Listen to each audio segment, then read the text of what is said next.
الحمد لله الذي لا أول له ولا آخر له.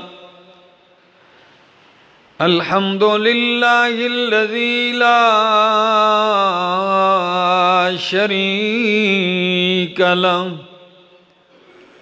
شريك له في الذات والصفات. والصلاة والسلام على من أرسل بالبراهين والبينات وعلى آله وأصحابه وأهل بيته الطيبين الطاهرات. أما بعد فأعوذ بالله من الشيطان الرجيم. بسم الله الرحمن الرحيم.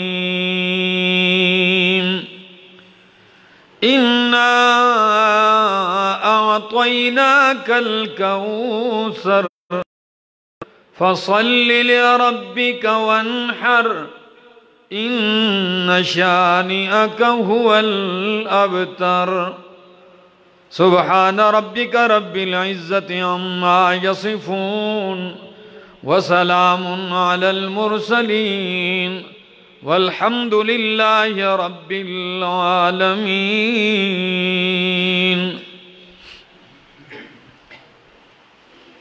انتہائی قابل عزت، قابل احترام ذی قدر بزرگوں، بھائیوں، عزیزوں، نوجوان ساتھیوں، السلام علیکم. اللہ کی بارگاہ میں التجا ہے کہ اللہ مجھے حق کہہ سکنے، سمجھا سکنے کی توفیق نصیب فرمائے، اور بعد ازاں مجھے اور آپ سب کو عمل کی بھی توفیق نصیب فرمائے. میں نے آپ لوگوں کے سامنے قرآن کریم کی ایک مختصر ترین سورت تلاوت کی ہے، جس سورت کا نام ہے سورۃ الکوثر. الفاظ کے لحاظ سے تو بہت مختصر ہے، 3 آیتیں ہیں، لیکن معانی اور مفہوم کے لحاظ سے، اپنی تفسیر کے لحاظ سے بہت وسیع صورت ہے. اس کی وسعت اور جامعیت کا اندازہ آپ کو اس مختصر سے وقفے میں ہو جائے گا کہ یہ کتنی وسیع صورت ہے معانی اور مفہوم کے لحاظ سے. یہ وہی صورت ہے، مکی صورت ہے، اور جب مکہ میں قرآن مقدس اترنا شروع ہوا تو لوگوں نے یہ دعویٰ کیا کہ یہ قرآن اللہ کا کلام نہیں، یہ محمد الرسول اللہ خود بناتے ہیں.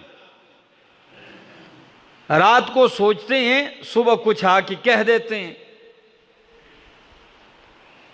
اس وقت قرآن مقدس میں اللہ نے 3 چیلنج دیے. اس میں پہلا چیلنج یہ دیا کہ اگر یہ قرآن محمد عربی کا بنایا ہوا ہے، یہ ان کا کلام ہے، تو پھر میرا محمد کہیں باہر سے نہیں آیا، تمہاری قوم سے ہے، تمہاری جنس سے ہے، تمہارے خاندان سے ہے، تمہارے علاقے اور وطن کا ہے. 40 سال تم میں گزارے ہیں، شاعر بھی نہیں رہا کہ کچھ قصیدے کہے ہوں، اور نہ ہی کسی مکتب اور مدرسے میں پڑھا ہے تمہاری موجودگی میں. تو پھر اگر میرا محمد بنا سکتا ہے تو تم سارا عرب مل کے کیوں نہیں بنا سکتے ہو؟ اگر یہ بشر کا کلام ہے تو تم ہی بنا لو۔ تمہارے اندر بڑے بڑے شاعر موجود ہیں، بڑے بڑے فصیح اور بلیغ موجود ہیں۔ لبید جیسا شاعر ہے کہ جس کے بارے میں عرب لوگ مشہور جملہ ہے عربیوں کا کہ لبید اتنا قیمتی شاعر ہے کہ جب یہ بولے تو اس کے الفاظ کو ضائع ہونے نہ دو، بلکہ اگر لکھنے کے لیے تمہارے پاس قلم نہیں تو خنجر سے لکھو، سیاہی نہیں ہے تو اپنی گردن کی رگ مار کے خون نکالو اور اس سے لکھو، لیکن اس کے الفاظ ضائع نہ جائیں۔ ایسا فصیح شاعر موجود ہے، آئے نا میدان میں۔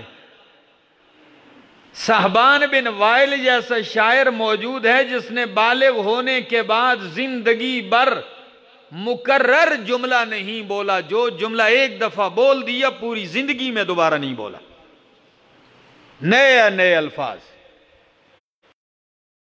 پاس تو ایسے لوگ ہیں، ایک دو نہیں، سارے مل کے بنا لو، لیکن کیا کہا؟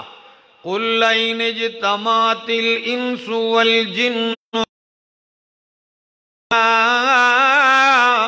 أَن يَأْتُوا بِمِثْلِ هَذَا الْقُرْآنِ لَا يَأْتُونَ بِمِثْلِهِ وَلَوْ كَانَ بَعْضُهُمْ لِبَعْضٍ ظَهِيرًا۔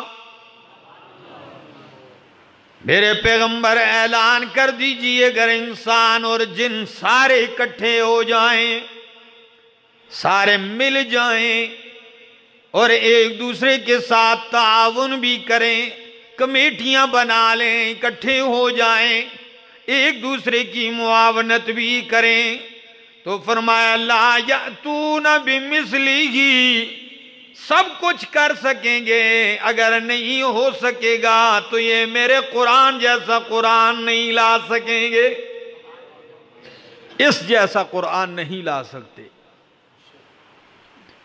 قرآن تو 114 سورتیں ہیں، 30 پارے ہیں، فرمایا اور کم کر دیجئے، فَأْتُوا بِعَشْرِ سُوَرٍ مِثْلِهِ مُفْتَرَيَاتٍ، چلو کوئی سی 10 سورتوں کا انتخاب کر لیجئے اور قرآن کریم کی 10 سورتوں جیسی 10 صورتیں بنا کے لے آؤ۔ لیکن اللہ گواہ ہے، کائنات نے دیکھا کسی مائی کے لال میں یہ جرت نہیں ہوئی کہ آئے مقابلے کے لیے۔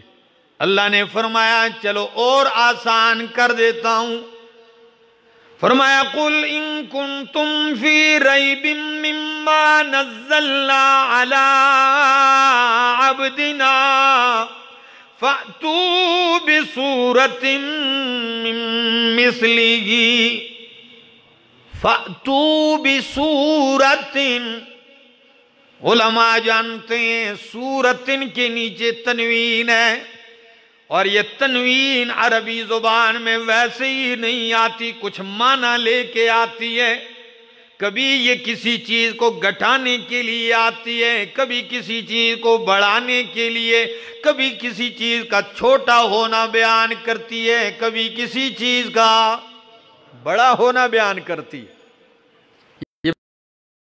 مثلاً بِسُورَةٍ قَصِيرَةٍ، بڑی صورت بھی نہیں، ساری کائنات مل کے قرآن کی ایک چھوٹی صورت، مختصر سے مختصر صورت کی طرح کوئی صورت بنا کے لے آؤ اگر تم سچے ہو، لیکن یقین کیجئے یہ تمہارے بس کا کام، یہ تم نہیں کر سکتے۔ کیوں؟ ہری پور والوں، اس لیے میں اکثر کہا کرتا ہوں کہ مخلوق کوئی چیز بنائے تو مخلوق اس جیسی بنا سکتی ہے۔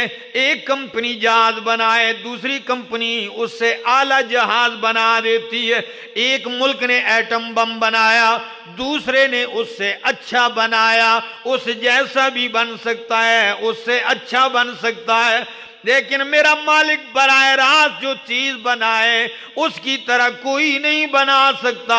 اللہ نے آسمان بنایا ہے، ساری کائنات مل کے آسمان بنا سکتی۔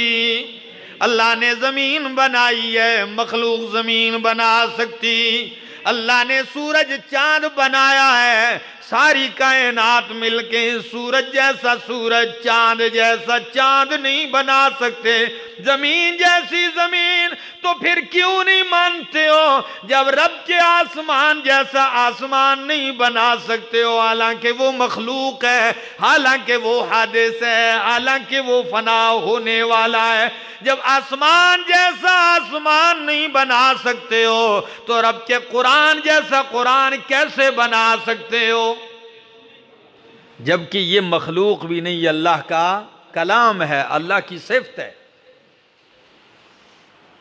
جب یہ چیلنج اترا کہ بصورتن، ایک صورت لے آؤ، تو اس وقت کعبے کی چوکاٹھ کے ساتھ، کونے کے ساتھ شعراء آ کے اپنے اپنے قصیدے لٹکایا کرتے تھے۔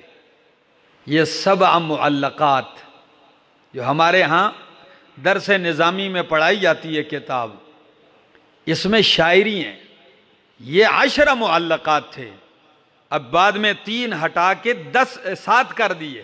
ان کو معلقات کیوں کہا جاتا ہے؟ اس لیے کہ یہ وہ قصیدے ہیں جو کعبے کے ساتھ لٹکائے جاتے تھے، اس لیے ان کو معلقات کہا جاتا ہے۔ تو نبی کریم نے فرمایا جاؤ، قصیدے لٹکانے والے لٹکاتے ہیں، دوسرا بڑا آ کے اس کو اتار دیتا ہے، اس کے مقابلے میں اس سے بہتر لگا دیتا ہے۔ جواب، جاؤ قرآن کی یہ 3 آیتیں لٹکا دو، ہے کسی میں جرت تو آئے۔ کون سی سورت؟ اِنَّا أَعْطَيْنَاكَ الْكَوْثَرَ فَصَلِّ لِرَبِّكَ وَانْحَرْ إِنَّ شَانِئَكَ هُوَ الْأَبْتَرُ۔ یہ 3 سطریں لکھی ہوئی ہیں، وزن بھی ایک۔ اِنَّا أَعْطَيْنَاكَ الْكَوْثَرَ فَصَلِّ لِرَبِّكَ وَانْحَرْ إِنَّ شَانِئَكَ هُوَ الْأَبْتَرُ۔ 3 آیتیں ہیں، شعراء آتے ہیں، دیکھتے ہیں، ترچھی نگاہیں ڈال کے خاموش ہو کے چلے جاتے ہیں، کوئی جرت نہیں کرتا۔ آخر میں لبید آیا ایک دن، شعراء کا بابا لبید آیا، جس کے بارے میں مشہور تھا کہ اس کی بات خنجر سے لکھو، خون جان سے لکھو، مگر ضائع نہ جائے۔ وہ کھڑا ہو گیا اپنے ساتھیوں کے ساتھ، نظر ڈالتا ہے صفحے پر، اِنَّا أَعْطَيْنَاكَ الْكَوْثَرَ فَصَلِّ لِرَبِّكَ وَانْحَرْ إِنَّ شَانِئَكَ هُوَ الْأَبْتَرُ۔ بار بار نظر ڈالتا ہے، آخر میں کہتا ہے ایتونی بقرطاس، جلدی کاغذ لے آؤ۔ لوگ خوش ہوئے، آج بابا جواب دے گا قرآن کا۔ گئے، قلم کاغذ لایا گیا، پیش کیا، لکھیے لبید۔ لبید کہتا ہے اِنَّا أَعْطَيْنَاكَ الْكَوْثَرَ فَصَلِّ لِرَبِّكَ وَانْحَرْ إِنَّ شَانِئَكَ هُوَ الْأَبْتَرُ۔ وَاللَّهِ مَا هَذَا كَلَامُ الْبَشَرِ، واللہ ما ھذا کلام البشر۔ اللہ کی قسم ہے، کسی بشر انسان کا کلام ہوتا میں لکھ بھی دیتا، لیکن جب میں نظر ڈالتا ہوں اس کے معنی پر، اس کے مفہوم پر، اس کی تفصیل میں، تو لگتا ہے بشر ایسا کلام کہنے پہ قادر نہیں ہو سکتا۔ یہ محمد کی بات سچی ہے کہ یہ محمد الرسول اللہ کا کلام نہیں، یہ اس کے رب کا کلام ہے۔ اللہ، یہی ہے وہ صورت، کتنی جامع، اور کتنے کمالات سے بھرپور ہے. ہمارے ہاں ہم نے جن اساتذہ سے پڑھا ہے، جو مولانا حسین علی الوانی رحمہ اللہ، شیخ القرآن مولانا غلام اللہ خان رحمہ اللہ، شیخ القرآن مولانا امام محمد طاہر پنجپیری رحمہ اللہ، یہ جو علماء کرام کا ایک سلسلہ ہے، ان کے ہاں اس بات پہ زور دیا جاتا ہے بہت بڑی کہ اللہ کا کلام مربوط ہے، یہ بے ربطہ کلام نہیں ہے. دیگر کئی مفسرین کہتے ہیں کہ قرآن کریم میں ربط ہونا ضروری نہیں ہے، یہ بغیر ربط کے بھی اچھا ہے، لیکن وہ فرماتے ہیں کہ عام دنیا میں ذی عقل انسان کا کلام بے ربطہ نہیں ہو سکتا، تو رب کریم کا کلام کیسے بے ربطہ ہوگا؟ پھر ان کے ہاں اس پہ توجہ دی جاتی ہے کہ سورت کا سورت کے ساتھ کیا ربط ہے، آیت کا آیت کے ساتھ کیا ربط ہے، رکوع کا رکوع کے ساتھ کیا ربط ہے. اور اس سلسلے میں شیخ القرآن مولانا محمد طاہر پنجپیری رحمہ اللہ نے کتاب لکھی ہے، جلد تو ایک ہے، جس کا نام ہے سمت الدرر فی ربط الآیات والسور، آیتوں اور سورتوں کا ربط. لیکن یقین کیجئے اگر کوئی عالم اسے کھولے اور لکھنا شروع کر دے تو 50 جلدوں. تو وہ فرماتے ہیں ذرا آئیے امام راضی رحمہ اللہ ربط ذکر کرتے ہیں ان دو سورتوں کا، کہ سورۃ الکوثر سے پہلی سورت کا نام ہے سورۃ الماعون، اور وہ یہ ہے أَرَأَيْتَ الَّذِي يُكَذِّبُ بِالدِّينِ فَذَلِكَ الَّذِي يَدُعُّ الْيَتِيمَ وَلَا يَحُضُّ عَلَى طَعَامِ الْمِسْكِينِ فَوَيْلٌ لِّلْمُصَلِّينَ الَّذِينَ هُمْ عَنْ صَلَاتِهِمْ سَاهُونَ الَّذِينَ هُمْ يُرَاءُونَ وَيَمْنَعُونَ الْمَاعُونَ. سنیے ربط. فرمایا دونوں صورتوں میں بڑا عجیب ربط ہے. سورۃ الماعون میں منافق آدمی کی 4 صفات ذکر کی ہیں. کتنی صفات؟ منافق بندے کی 4 صفات ہیں. پہلی منافق بندے کی البخل، منافق بخیل ہوتا ہے. کیا ہوتا ہے؟ دوسری صفت منافق کی یہ ہے نماز نہیں پڑھتا. تیسری صفت منافق کی ذکر کی گئی ہے کہ زکوٰۃ نہیں دیتا. کیا؟ اور چوتھی صفت یہ ذکر کی ہے کہ اگر کرتا بھی ہے کوئی نیکی کا کام تو اللہ کے لیے نہیں، دکھلاوے کے لیے، ریاکاری. کتنی صفتیں؟ پہلی صفت یہ ذکر کی ہے کہ منافق کی پہلی صفت یہ ہے بخیل، اور دوسری صفت جی نماز نہیں پڑھتا، اور تیسری صفت دکھلاوے کے لیے پڑھتا ہے. چوتھی صفت یہ ہے زکوٰۃ نہیں دیتا، اللہ کے لیے مالی حق نہیں دیتا. یہ 4 صفات ہیں. اور کون کون سی آیت میں؟ فرمایا أَرَأَيْتَ الَّذِي يُكَذِّبُ بِالدِّينِ فَذَلِكَ الَّذِي يَدُعُّ الْيَتِيمَ وَلَا يَحُضُّ عَلَى طَعَامِ الْمِسْكِينِ. یتیم کو دکے دیتا ہے، مسکین کو کھانا نہیں کھلاتا، اس لیے کہ بخیل ہوتا ہے.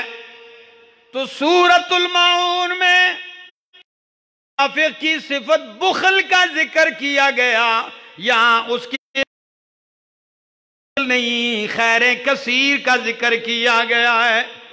سورۃ الکوثر میں اِنَّا أَعْطَيْنَاكَ الْكَوْثَرَ، کہ اللہ نے آپ کو بہت سارا خیر کثیر دیا ہے، زیادہ دینے کا ذکر. اور سورۃ الماعون میں منافق کی صفت یہ ذکر کی گئی نماز نہیں پڑھتا، کیا نماز نہیں پڑھتا، تو اس صورت میں فرمایا فَصَلِّ، آپ نماز نہ چھوڑیں بلکہ آپ نماز پہ ہمیشگی قائم کریں۔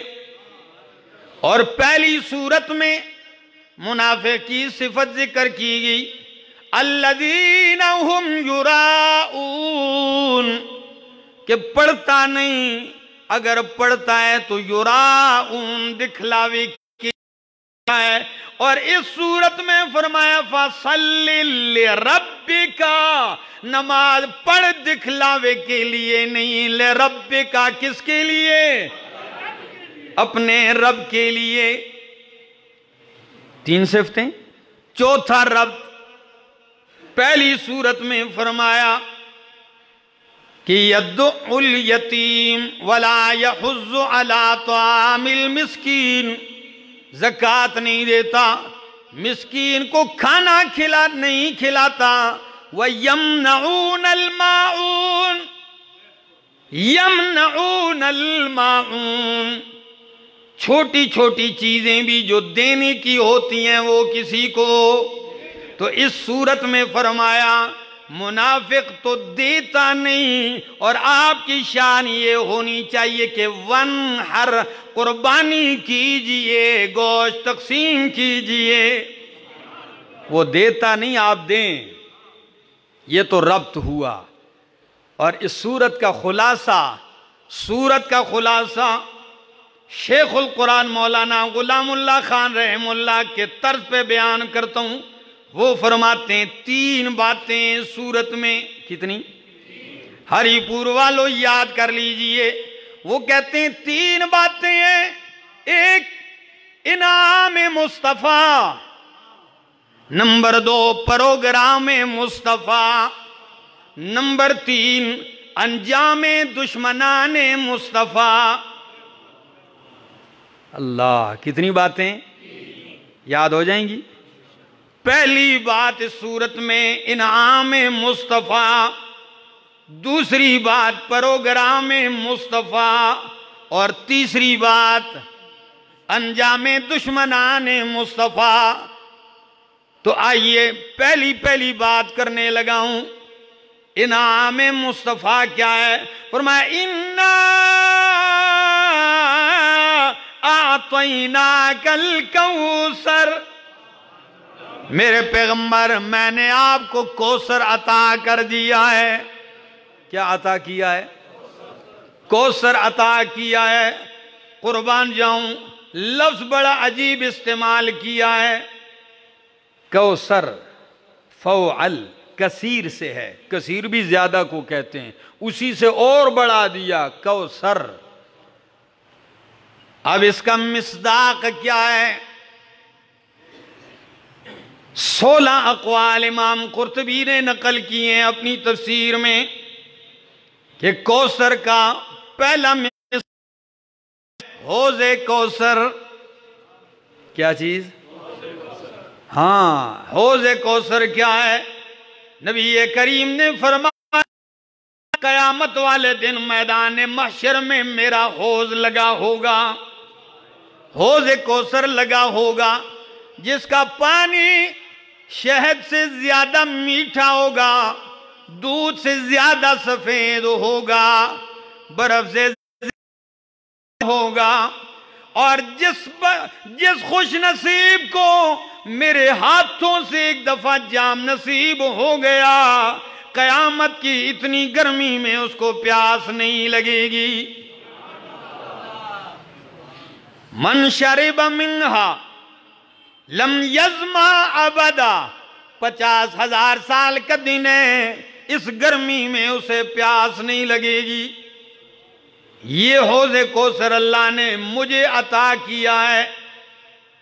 اور اگلی بات بھی ذرا سن لیجئے، نبی کریم فرماتے ہیں ہری پور والو کہ جب ساری کائنات قبروں سے نکل کے آئے گی میدان محشر کی طرف، تو میں سب سے پہلے قیامت والے دن اٹھنے والوں میں سے ہوں گا، اور میں قیامت والے دن حوض کوثر پہ اپنی امت کا استقبال کروں گا۔ اللہ اکبر. انا فرتکم علی حوض کوثر پہ میں آپ کا استقبال کروں گا، انتظار کروں گا.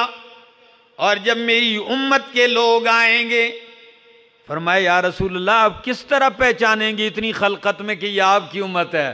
فرمایا میں ان کو چہروں سے پہچان لوں گا کہ وضو میں جن اعضاء کو دھویا جاتا ہے، میری امت وضو میں جن جن اعضاء کو دھوتی رہی، قیامت میں وہ نمایاں چمک گئے ہوں گے. میں پہچان لوں گا کہ یہ میری امت کے لوگ ہیں. آئیں گے میں جام بھروں گا، لیکن کچھ لوگ آئیں گے آتے ہی دیوار حائل ہو جائے گی.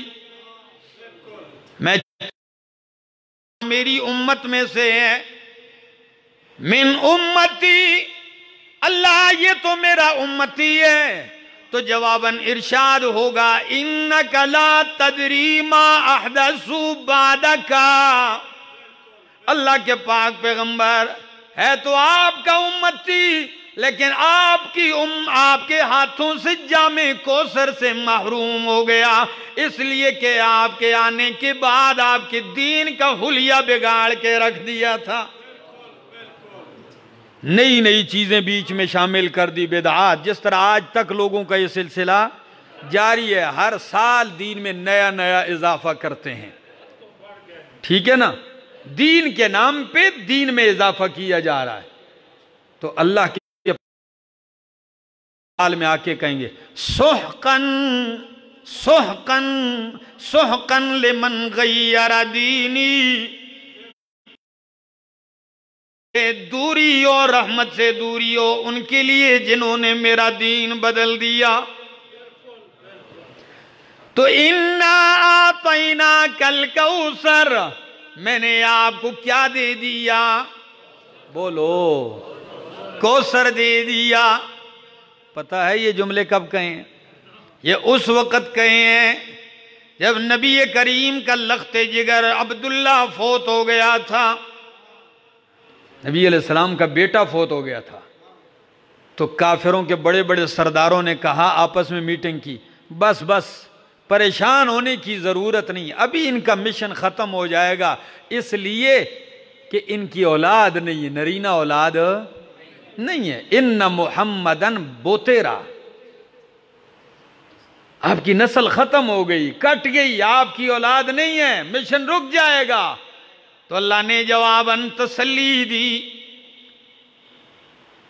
میں کہتا ہوں نبی کریم اس جملے سے کتنے پریشان ہوئے ہوں گے. جی یہ دنیا کا رواج آج، جس کی اولاد کہتے ہیں اے ہی بدبخت ہے، لوگ کہتے ہیں اس کو بیٹے، نہ اس کا فیصلہ کوئی نہیں کر سکتا. جب انہوں نے کہا مشن نہیں چلے گا، اولاد نہیں ہے، بس ان کی باتیں ان تک ختم، تو اللہ نے تسلی دیتے ہوئے فرمایا انا اعطیناک الکوثر، میرے پیغمبر اگر میں نے بیٹا لے لیا تو میں نے کوثر عطا کر دیا. میں نے بیٹا لیا تو کیا عطا کیا؟ کوثر عطا کیا ہے. کوثر کا دوسرا مصداق نہر ہے جنت میں جس کا نام کوثر ہے. پہلا حوض کوثر اور دوسری نہر کوثر جو جنت میں ہے، دو ہو گئی.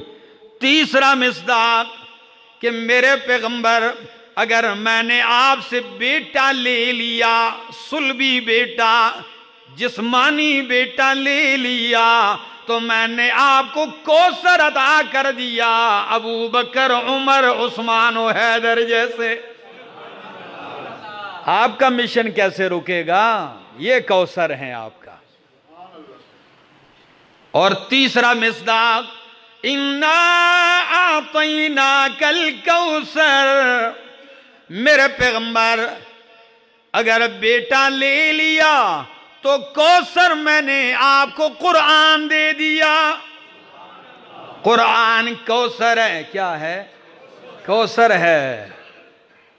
اب آپ کہیں گے یہ کیا مطلب، حدیث تو کچھ اور بتلاتی ہے. تو آئیے میں ایک معنی کرتا ہوں، سارے آپ کے ذہن میں جو اشکال ہیں وہ ختم ہو جائیں گے کہ کوثر سے مراد ایک بات نہیں، کوثر سے مراد سند المفسرین حبر الامت ترجمان القرآن عبداللہ ابن عباس رضی اللہ تعالیٰ عنہ فرماتے ہیں کہ کوثر سے مراد خیر کثیر ہے۔ کیا چیز ہے؟ آپ اس جملے کو سمجھے نہیں، آپ کہیں گے کہ چھوٹا کر دیا معنی، نہیں، قربان جاؤں ایسا معنی کر دیا۔ وہ کہتے ہیں کوثر سے مراد خیر کثیر ہے۔ تو کسی نے سوال کیا کہ جی استاد محترم، آپ کہتے ہیں کوثر سے مراد خیر کثیر ہے، جبکہ نبی کریم نے فرمایا کہ اللہ نے مجھے حوض کوثر دیا ہے، نہر جنت کی وہ کوثر وہ دیا ہے۔ عبداللہ ابن عباس کہنے لگے کہ او میرا شاگرد، وہ حوض کوثر اور نہر کوثر وہ بھی خیر کثیر کا ایک حصہ ہے۔ صرف یہی مراد نہیں، یہاں کوثر اور حوض کوثر جو ہے یہ خیر کثیر کا ایک کیا ہے؟ ایک حصہ ہے۔ یہ ایک مصداق ہے، اس کے مصداقات بہت سارے ہیں، اور ایک یہ بھی لیا گیا کہ خیر کثیر سے اور کوثر سے مراد آپ کی امت ہے۔ کیا ہے؟ یہ کوثر ہے۔ لوگ کہیں گے مشن، فرمایا میں نے آپ کو اتنا نواز دیا کہ اتنا کسی کو نہیں۔ سن لیجئے ذرا حدیث اور جھوم جائیے پھر۔ فرمایا نبی کریم فرماتے ہیں قیامت والے دن جب تمام انسانوں کی صفیں لگیں گی، کیا صفیں لگیں گی، ہر نبی کی امت کی صف، امت موسیٰ، امت عیسیٰ، امت ابراہیم، امت نوح، ہر نبی کی امت کی صفیں لگیں گی۔ فرمایا 40 صفیں تمام نبیوں کی امتوں کی ہوں گی، اور 80 صفیں صرف میں محمد کی امت کی ہوں گی۔ اللہ اکبر۔ اِنَّا أَعْطَيْنَاكَ الْكَوْثَرَ، آپ کا مشن نہیں رکے گا، آپ کو میں نے کوثر دے دیا ہے۔ خیر کثیر یہ اس میں شامل ہے۔ اور دوسری حدیث سناؤں، پھر کہہ دینا نا سبحان اللہ۔ سنیے ذرا، نبی کریم فرماتے ہیں، صحیح بخاری کی حدیث ہے، اور اس کے جو حدیث کے ساتھ جو دوسرے ٹکڑے ہیں دیگر احادیث کی کتابوں کے، وہ میں ملا کے آپ کے سامنے پیش کرتا ہوں، ذرا سنیے۔ فرمایا اللہ نے مجھ پر ہر نبی کی امت پیش کی۔ کیا؟ ہر نبی کی امت مجھے دکھلائی کہ کوئی نبی جا رہا ہے، اس کے پیچھے بڑی جماعت ہے۔ ایسے بھی نبی گزرتے ہیں کسی کے پیچھے 10 بندے ہیں، ایسے بھی نبی گزرے ہیں کہ 2 بندے ہیں امتی، اور ایسے بھی نبی ہیں کہ 1 امتی ہے، اور ایسے بھی اللہ کے پیغمبر گزریں گے کہ ان کے پیچھے کوئی امتی نہیں ہوگا، کسی نے بھی نہیں مانا ہوگا۔ فرمایا اچانک میں نے دیکھا کہ ایک بہت بڑی خلقت ہے۔ جب میں نے نظر دوڑائی میں نے کہا جبریل کیا یہ میری امت ہے؟ فرمایا نہیں، یہ آپ کی نہیں، یہ امت موسیٰ ہے۔ میں حیران رہ گیا، اتنی بڑی امت۔ فرمایا جبریل نے مجھے کہا ذرا اس طرف نگاہ دوڑائیے۔ جب میں نے نظر کی تو سارا افق بھرا ہوا ہے، بہت بڑی خلقت جو پہلے سے بھی زیادہ ہے۔ فرمایا یہ آپ کی امت ہے، اور امت کے جو پہلے حصے میں کچھ لوگوں کی بڑی تعداد جا رہی ہے۔ جبریل نے کہا یہ میرے پاک پیغمبر، یہ آگے جو پہلے لوگ جا رہے ہیں یہ آپ کی امت میں وہ 70,000 ہیں جو بغیر حساب اور بغیر عذاب کے جائیں گے۔ جو آپ کی امت جا رہی ہے، جو پہلا دستہ جا رہا ہے گروہ، یہ وہ ہیں کتنے؟ 70,000 جو بغیر حساب اور بغیر کسی عذاب کے جنت میں جا رہے ہیں۔ اللہ اکبر۔ آپ سنیں گے بات رک گئی۔ فرمایا نہیں، بات نہیں رکی۔ کئی حدیثوں میں آتا ہے اور ذرا اگلی حدیث سن لیجئے کہ نبی کریم نے مانگا ہے، اللہ نے 70,000 کا وعدہ کر دیا، یہ بغیر حساب کے جنت میں جائیں گے۔ اس حدیث کے بعد شعب الایمان میں یہ موجود ہے، طبرانی میں موجود ہے، امام آلوسی نے نقل کیا ہے، 3 دن اللہ کے پاک پیغمبر کسی وفد سے ملاقات نہیں کرتے، کسی سے بات نہیں کرتے، بس نماز کے لیے آتے ہیں، گھر چلے جاتے ہیں، بیویوں سے بھی بات نہیں۔ صحابہ کہنے لگے، ہم آپس میں گفتگو کرنے لگے کہ شاید کوئی بہت بڑا حادثہ ہونے والا ہے۔ اللہ کے پاک پیغمبر انتہائی فکر مند ہیں، بس نماز کے لیے آتے ہیں، چلے جاتے ہیں، کوئی بات نہیں، کوئی گفتگو نہیں، بہت فکر والے آثار ہیں۔ چوتھے دن جب نبی کریم آئے، صحابہ نے ہمت کر کے پوچھ ہی لیا، یا رسول اللہ 3 دن سے ہم آپ کو دیکھتے ہیں، آپ بڑی فکر مندی کے ساتھ آتے ہیں اور جاتے ہیں، کوئی حادثہ ہوا، کوئی پریشانی ہے؟ نبی کریم نے مسکرا کے فرمایا، حادثہ نہیں، خیر کی خبر ہے۔ فرمایا وہ کیا ہے؟ فرمایا او میرے صحابہ، ان 3 دنوں میں نے رب کو منا لیا رو رو کر۔ کیا منایا؟ رب نے کہا 70,000 جنت میں بغیر حساب کے جائیں گے۔ میں نے کہا ربا یہ تھوڑے ہیں، اضافہ کر دے اس میں۔ میرے رب نے میری دعا قبول کرتے ہوئے فرمایا، میرے پیغمبر آپ کی بات رد نہیں ہے، 70 تو یہ ہیں، ان 70,000 میں سے ہر ایک کے ساتھ 70,000 اور شامل کر لیجئے۔ یہ 70,000 جو ہیں ان میں سے ہر ایک کے ساتھ 70,000 اور شامل کر لیجئے، گھر میں بیٹھ کے حساب کرتے رہنا۔ میرے دوستو، اِنَّا أَعْطَيْنَاكَ الْكَوْثَرَ، میرے پیغمبر میں نے آپ کو کوثر دے دیا۔ یہ سارے مصداقات ہیں کوثر کے، کیا؟ یہ کوثر کے مصداقات ہیں۔ فرمایا فَصَلِّ لِرَبِّكَ، یہ انعام مصطفیٰ تھا۔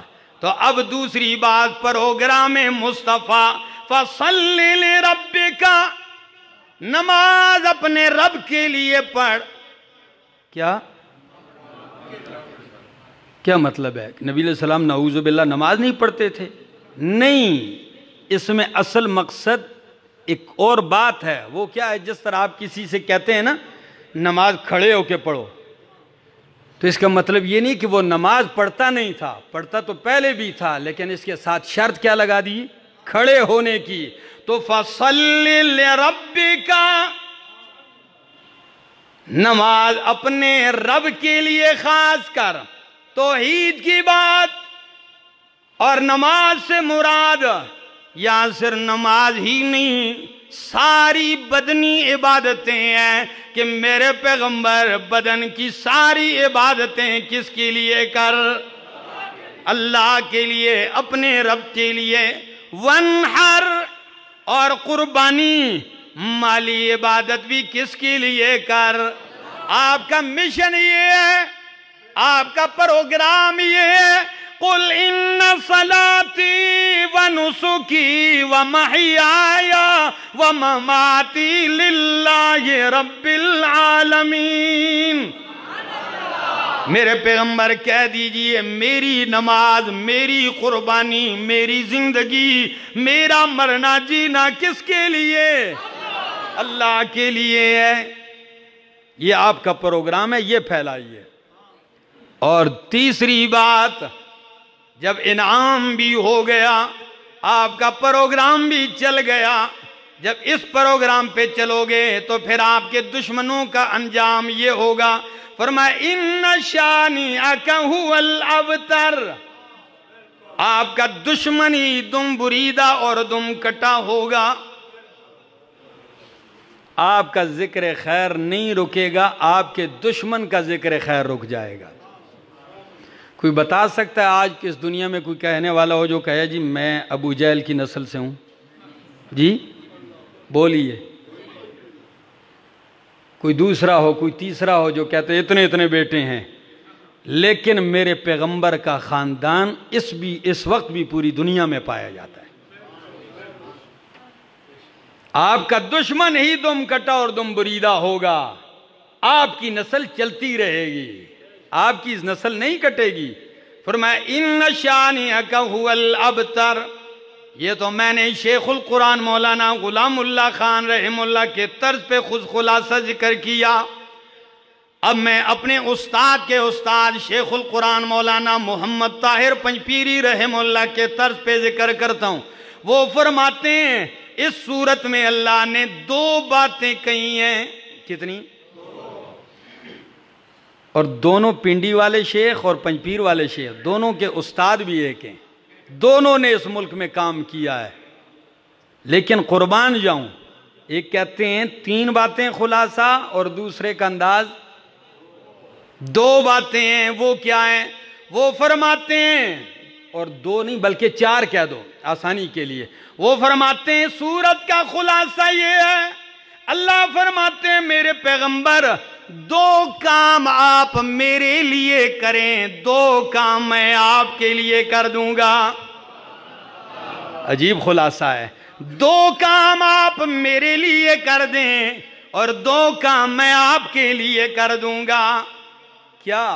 آپ میرے لیے صلی لربک، بدنی عبادتیں خاص میرے لیے، ونحر اور مالی عبادتیں خاص میرے لیے کر، بدنی عبادت مالی عبادت میرے لیے کر، اور میں کیا کروں گا؟ کوثر میں دے دوں گا، آپ کا دشمن میں تباہ کر دوں گا۔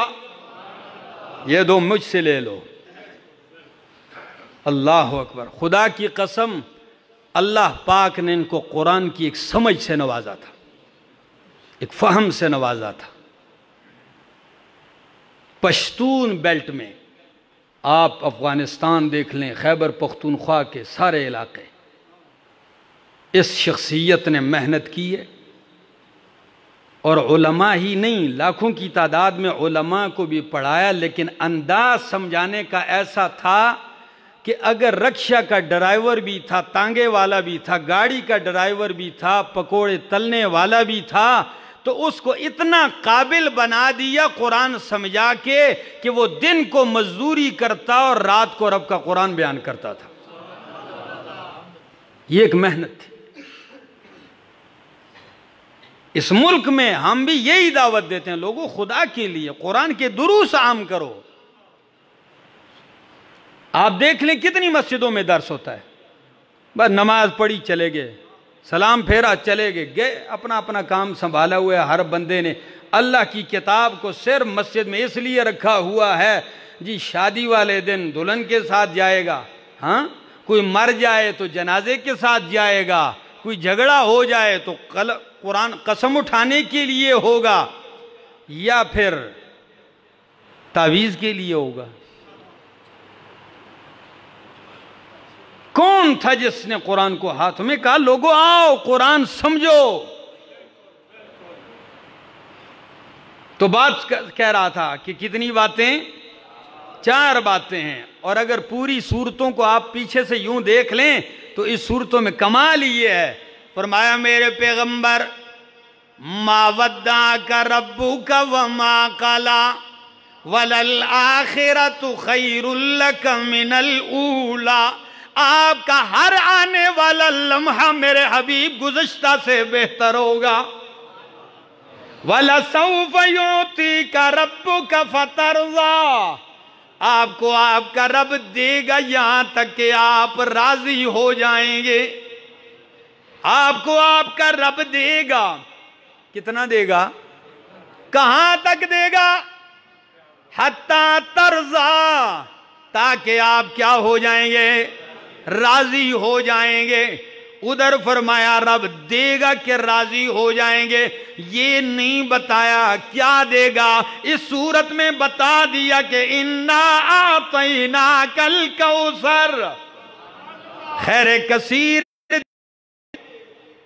اور اس خیر کثیر میں بہت ساری چیزیں شامل ہیں۔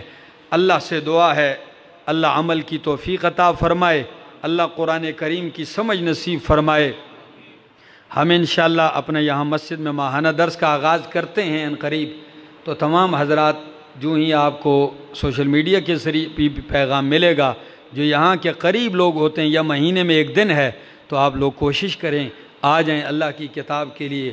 آدھا پونا گھنٹہ درس ہوتا ہے، وہ سنیں اور پورا مہینہ اس کے اوپر غور کریں۔ انشاءاللہ ایک تو زندگی قرآن سے وابستہ رہے گی، اور دوسری یہ ہے کہ قرآن کے طالب العلموں میں نام آئے گا، اور اگر روز محشر رب نے اٹھا لیا تو قرآن کے علماء میں اٹھا دے گا۔ تو باقی لازمی نہیں ہے